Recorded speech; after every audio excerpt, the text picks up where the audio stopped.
नवीद ये बताएगा, वोटिंग का अमल मुकम्मल हो गया है, अब गिनती के अमल की हिदायत दी जा चुकी हैं। गिनती कब तक उसके अमल को मुकम्मल कर लिया जाएगा? और इस वक्त मनासिर जो हमें दिख रहे हैं उसमें यह बताया जा रहा है कि अख्तर मेंगल अकेले ऐवान के अंदर मौजूद है, सिर्फ उन्होंने वोट कास्ट नहीं किया। जी बिल्कुल, कायदे ऐवान के लिए जो गिनती का अमल है वो शुरू हो चुका है। वोटिंग का अमल इस वक्त जो है मुकम्मल हो गया है। असेंबली स्टाफ जो है वो कंपाइल कर रहा है रिजल्ट को, और जैसे ही रिजल्ट कंपाइल करेगा तो उसका नतीजा जो है वो ऐलान कर दिया जाएगा। और इस वक्त जो है नतीजे का जो है उसको कंपाइल किया जा रहा है। सेक्रेटरी कौमी असेंबली जो है उनकी सरबराही में जो असेंबली स्टाफ है वो तमाम जो अराकीन की तरफ से वोट का इंतजाज कराया गया था उसको कंपाइल कर रहा है। जैसे ये मुकम्मल होगा तो वोट का जो ऐलान कर दिया जाएगा। जीतने वाले जो भी मुंतखब होने वाले वज़ीर-ए-आज़म होंगे उनके नाम का। और असेंबली में तमाम अराकीन ने वोट डाला है। सिर्फ अख्तर मेंगल जो नेशनल पार्टी के सरबरा और रुकन कौमी असेंबली है उन्होंने अपने वोट का हक इस्तेमाल नहीं किया।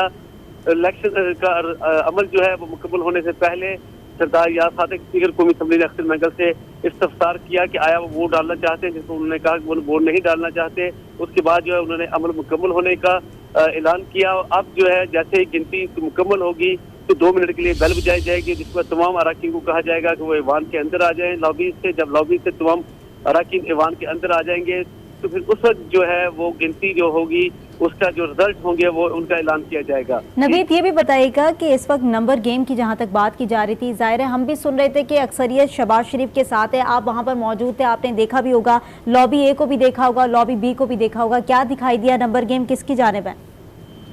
जी बिल्कुल, बड़ा वाज़ेह तौर पर नंबर गेम जो है वो लॉबी ए की तरफ जो शहबाज शरीफ के लिए अलॉट की गई थी उसकी तरफ बड़ा वाज़ेह झुकाव था। और लग यही रहा है कि 200 के करीब जो है वोट लॉबी ए में गए हैं, जबकि 90 के अराउंड जो वोट हैं वो लॉबी बी में गए हैं। लेकिन हतमी जितने जो वोट की हतमी तादाद है वो तो जब रिजल्ट अनाउंस होगा उसमें सामने आएगा।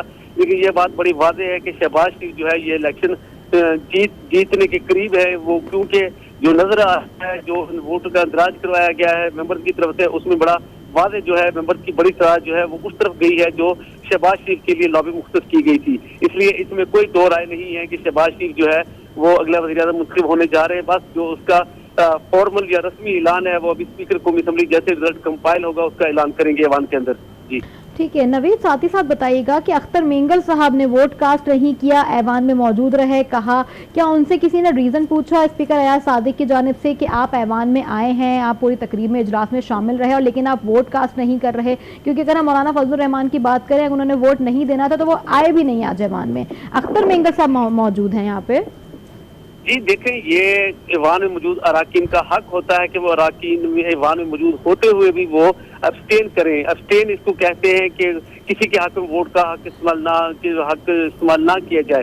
तो अख्तर मेंगल ने अब्सटेन किया है। स्पीकर फर्दन जाके तो नहीं पूछते किसी भी रुकन की उससे, लेकिन वो अपने डाइस से जो है वो कह देते हैं कि जिस रुकन ने वोट डाला है अगले 2 मिनट के अंदर या 3 मिनट के अंदर अपना वोट इस्तेमाल कर लें। और जब उन्होंने ये ऐलान किया तो अख्तर मेंगल नहीं उठे और अख्तर मेंगल मौजूद रहे और अख्तर मेंगल की तरफ से मैसेज भेजा गया कि वो वोट नहीं डाल रहे। तो इस तरह से उन्होंने वोट नहीं डाला। जबकि जब ये इंतखाब का अमल जारी था तो उस नून का वफद भी अख्तर मेंगल के पास गया, पीपल्स पार्टी के का वफद भी उनके पास गया कि वो शहबाज शरीफ को वोट डालें। जबकि अहमद रऊगर जो सुन्नी तहरीक सुन्नी इत्तेहाद कौंसल के जो चीफ व्हिप है वो भी उनके पास गए अख्तर मेंगल के पास, उन्होंने उमर यूब के लिए वोट मांगा। लेकिन अख्तर मेंगल ने जो है सारे अमल में गैर जानबदार रहने का आप कह सकते हैं वो फैसला किया कि उन्होंने किसी को भी हक में अपना वोट इस्तेमाल नहीं किया। बिल्कुल नवीद, ये उनका हक भी है और उन्होंने ये कहा कि मैं कायदे ऐवान के लिए किसी को भी वोट कास्ट नहीं करूंगा। उनकी जानिब से ये वाज़ेह तौर पर ये भी कहा जा रहा था कि मुझे आज की कार्रवाई का मैं पार्ट तो हूँ लेकिन मैं वोट जो है वो किसी को कास्ट नहीं करूंगा, पार्लियामेंट के अंदर मौजूद हूँ और ऐवान के अंदर ही बैठा रहूंगा। नवीद आप हमारे साथ ही रहेगा। इस वक्त आपको जो ताज़ा तरीन अपडेट से नाज़रीन को वो देते चलें कि इस वक्त वोटिंग जो है वो कंप्लीट हो चुकी है और गिनती का अमल इस वक्त जारी है और सेक्रेटरी कौमी असेंबली ने वोट का कार्ड स्पीकर को पेश कर दिया और अब से कुछ देर बाद जो है वो अयाज सादिक जो है कौन ये कायदे ऐवान के मनसब को संभालेगा उसकी अनाउंसमेंट असेंबली के अंदर कर देंगे। अभी 2 मिनट के बाद फिर घंटियां बजाई जाएंगी जिसमें तमाम अराकीन जो है वो असेंबली के अंदर आना शुरू हो जाएंगे और अपनी अपनी सीट्स पर बैठना शुरू हो जाएंगे और उसके बाद जो है कौन कायदे ऐवान के मनसब पर विराजमान होगा इसका जो है बाकायदा तौर पर ऐलान कर दिया जाएगा। स्पीकर अयाज सादिक की जानिब से यह ऐलान किया जाएगा वोटिंग हुई और 336 के ऊपर ये अरकान जो है मुश्तमिल था और अरकान मुश्तमिल थे और यहाँ पर वोटिंग हुई और सुन्नी इत्तेहाद काउंसिल की जानिब से हमने देखा कि उन्होंने एहतजाज भी किया और स्पीकर डाइस के घेराव के सामने भी वो वहाँ पर आए और उन्होंने वहाँ पर भी अपना एहतजाज रिकॉर्ड कराया और एहतजाज रिकॉर्ड कराने के बाद उन्होंने जो असम्बली की कार्रवाई है उसमें खलल डालने की कोशिश नहीं की। उसके बाद स्मूथली असम्बली की कार्रवाई चली और हमने देखा कि जिस तरह से एक के बाद एक अरकान जो है वो लॉबी ए और लॉबी बी में जिसको जो भी वोट कास्ट करना था, जो शहबाज शरीफ को सपोर्ट करे थे वो लॉबी ए की तरफ गए और जो सुन्नी इत्तेहाद काउंसिल के उमर अयूब को सपोर्ट करे थे वो लॉबी बी की जानिब गए और उसके बाद वोट कास्ट किए गए और वोट कास्ट करने के बाद ये अमल मुकम्मल हो गया और अब जो है वो गिनती का अमल शुरू हो चुका था और अब ये बताया जा रहा है कि सेक्रेटरी कौमी असम्बली ने वोट का कार्ड स्पीकर को पेश कर दिया और अब से कुछ देर बाद स्पीकर अयाज सादिक बाकायदा तौर पर असम्बली के अंदर ऐलान कर देंगे कि कायदे ऐवान के मनसब पर कौन विराजमान होगा। जी हाँ, कौमी असम्बली का इजलास नाजरीन जारी है, जबकि वोटिंग का अमल मुकम्मल किया जा चुका है। शहबाज शरीफ या उमर अयूब कौन होगा पाकिस्तान का नया वजीर आजम, ये कुछ देर बाद ही सामने आ जाएगा। अख्तर मेंगल ने वोट कास्ट नहीं किया, वो पार्लियामान में ही मौजूद रहे, वो किसी भी लॉबी में नहीं गए। हम मनाजिर भी नाजरीन को हमने दिखाए थे। जबकि शहबाज शरीफ नून लीग और इत्तेहादी जमातों के मुश्तरका उम्मीदवार हैं, जबकि उमर अयूब सुन्नी इत्तेहाद कौंसिल के उम्मीदवार हैं और सुन्नी इत्तेहाद कौंसिल के की उनको हिमायत भी हासिल है। अगर आपको बताएं तो शहबाज शरीफ को कायदे ऐवान के इंतखाब से कबल ही वजीर आजम की सिक्योरिटी फराहम कर दी गई थी। निगरां वजीर आजम अनवार उल हक काकड़ ने वजीर आजम हाउस भी खाली कर दिया है। शहबाज शरीफ को ब्यूरोक्रेसी टीम की वजीर आजम ऑफिस में दोबारा तैनाती का अमल भी नाजरीन आपको बता रहे हैं कि शुरू किया जा चुका है। नए वजीर आजम के इंतखाब के लिए कौमी असम्बली में वोटिंग मुकम्मल कर ली गई है। वोट की गिनती का जो अमल था वो भी शुरू किया जा चुका है। कुछ ही देर लगेगी, कुछ ही लम्हों में पता चल जाएगा कि पाकिस्तान का नया वजीर आजम कौन होगा। आपको बताएं कि अख्तर मेंगल साहब ने वोट नहीं दिया। नून लीग की जानिब से, पीपल्स पार्टी की जानिब से अरकान उनके पास गए, उनसे दरखास्त की कि आप आए और वोट दें, जबकि सुन्नी इत्तेहाद कौंसिल के आमिर डोगर साहब भी उनके पास चल कर गए, उनको कहा कि आप हमारे हक में वोट दें, लेकिन उन्होंने गैर जानिबदार रहने का फैसला किया और उन्होंने कहा कि मैं किसी भी पार्टी को सपोर्ट नहीं कर रहा, मैं किसी को भी वोट नहीं दूंगा। यही बताया हमारे नुमाइंदे ने कि कोई स्पेशली जाके नहीं पूछता, लेकिन अयाज सादिक ने अपनी सीट से ही उनसे पूछा कि वो वोट क्यों नहीं देना चाहते, तो उन्होंने यही जवाब दिया कि मैं गैर जानिबदार रहना चाहता हूं, मैं वोट नहीं दूंगा। मनाज़िर भी स्क्रीन पर आपको दिखा रहे हैं कि अब गिनती का अमल शुरू किया जा चुका है।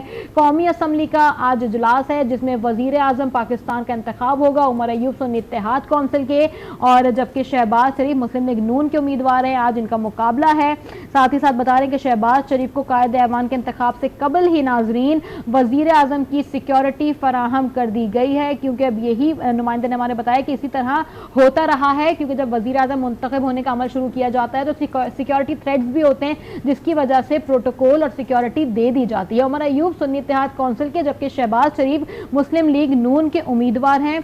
अगर आज सुबह से मनाजिर आपको बताएं तो कौमी असम्बली का नया कायदे ऐवान और मुल्क के वजीर आजम के इंतखाब का आज अमल था, जिसके लिए वोटिंग की जा रही थी, और ये वोटिंग खुफिया रायशुमारी से नहीं होती, इनके लिए लॉबी मुख्तस कर दी गई थी। शहबाज शरीफ के लिए लॉबी ए और उमर अयूब के लिए लॉबी बी।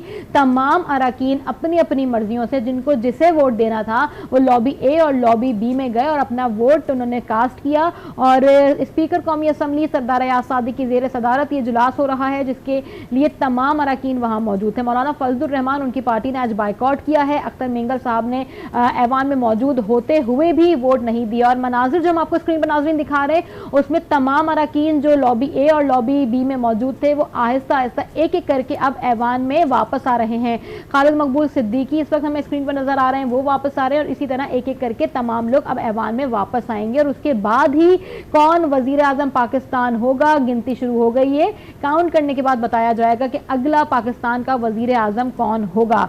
आईने पाकिस्तान के तहत कौमी असम्बली से वजीर आजम के इंतखाब के लिए उम्मीदवार का मुसलमान MNA होना जरूरी है। स्पीकर कौमी असम्बली ने स्क्रूटनी के बाद दोनों उम्मीदवारों के कागजात नामजदगी मंजूर कर लिए थे। और अब आपको बता रहे हैं कि शहबाज शरीफ पाकिस्तान के 33वें वजीर आजम होंगे, और कौन बनेगा आज का वजीर आजम इसका भी जो फैसला था वो हो चुका है। स्पीकर कौमी असम्बली शहबाज शरीफ जो है वो वजीर आजम नाजरीन जो बताया जा रहा है कि मुंतखब कर लिए गए हैं। है शहबाज शरीफ 16वें कौमी असम्बली के कायदे ऐवान मुंतखब हो गए हैं और शहबाज शरीफ पाकिस्तान के 33वें वजीर आजम होंगे।